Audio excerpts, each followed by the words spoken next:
રાજ્યના 13 જિલ્લાઓમાં આજે ભારે વરસાદની આગાહી। જૂનાગઢ, ગીર સોમનાથ, અમરેલી, ભાવનગર અને દક્ષિણ ગુજરાતમાં ખાબકી શકે ભારે વરસાદ।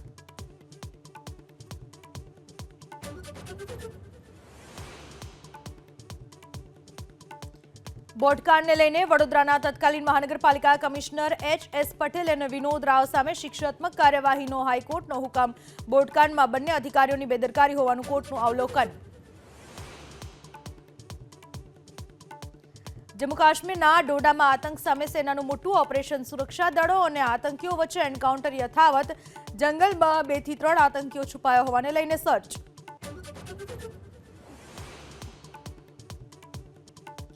ઓસ્ટ્રિયાના વિયેતનામમાં પ્રધાનમંત્રી મોદીનું ભવ્ય સ્વાગત। ઓસ્ટ્રિયા ભારત વ્યાપાર બેઠકમાં પીએમ મોદી થશે સામેલ। રાષ્ટ્રપતિ અને ચાન્સેલર સાથે કરશે દ્વિપક્ષીય વાતચીત।